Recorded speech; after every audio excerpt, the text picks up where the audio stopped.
وَلَا تَحْسَبَنَّ اللَّهَ غَافِلًا عَمَّا يَعْمَلُ الظَّالِمُونَ وَلَا تَحْسَبَنَّ، اور تم نہ خیال کرنا. نبی صلی اللہ علیہ وسلم کو خطاب ہے، آپ کو تسلی دی جا رہی ہے.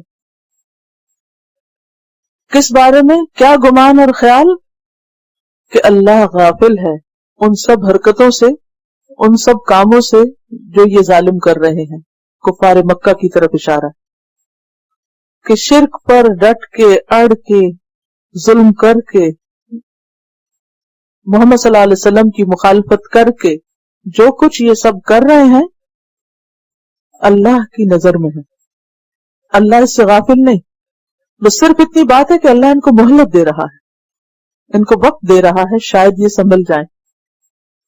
انما یؤخرہم، بے شک وہ انہیں مہلت دے رہا ہے، ریسپائٹ دے رہا ہے. لیوم، اس دن کے لیے، تشخص فیہ الابصار، کھلی کی کھلی رہ جائیں گی اس میں نگاہیں، آنکھیں، خوف کی شدت سے.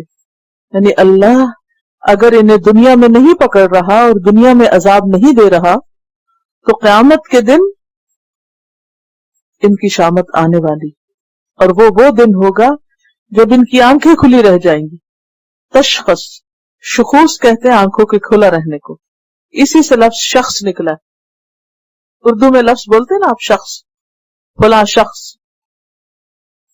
تو شخص کہتے ہیں انسان کو جس کی آنکھیں کھلی ہوئی ہوتی ہیں. اور تشخص کا معنی دور کی چیز پہ نظر جمانے کے لیے بھی آتا ہے، کیونکہ جب ہم دور دیکھتے ہیں تو کیسے دیکھا جاتا ہے؟ جب تک وہ پڑھ نہ لیا جائے تو ٹکٹکی لگا کے آنکھ کھلی رکھی جاتی ہے، اور اس میں کیا ہوتا ہے کہ آنکھوں کی جو پتلیاں ہوتی ہیں وہ بھی پھیل جاتی ہیں. خوف کی حالت میں بھی یہی سسٹم کام کرتا ہے. جیسے دور کی چیز دیکھتے وقت ہماری آنکھ جس طرح کام کرتی ہے نا، تو خوف میں بھی انسان کی آنکھ کا یہی حال ہوتا ہے.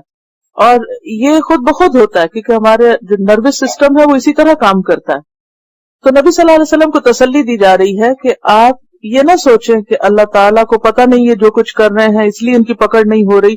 سب کچھ پتہ ہے، صرف یہ کہ وقت دیا جا رہا ہے. آج بھی یہ سوال بہت ہوتا ہے نا کہ اللہ ہے، اگر ہے تو پھر وہ فلاں جگہ ظلم کیوں ہو رہا ہے، اور فلاں لوگ ظلم کی چکی میں پس رہے ہیں، فلاں کو کھانا نہیں مل رہا.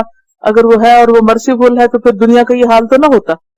بہت سے لوگ جو ایتھیسٹ ہیں وہ یہ دلیل کے طور پر یہ بات لاتے ہیں کہ دنیا کا کوئی خدا نہیں، کیونکہ اگر ہوتا تو دنیا کا یہ حال نہ ہوتا، وہ ضرور مداخلت کر کے سب ٹھیک کر دیتا. کبھی سنی ہے بات؟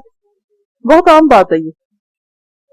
وہ تو ان کی پیروی میں بہت کچھ کرتے ہیں نا. پھر تو ہم کس چیز کی پیداوار ہے؟ اپنے ماحول کی. جو کسی سے سنتے ہیں سوچتے سمجھتے تھوڑی ہم بھی وہی دہرانے لگتے ہیں، کیونکہ صحیح علم تو ہے نہیں کہ چھانے کہ کیا صحیح اور کیا غلط ہے.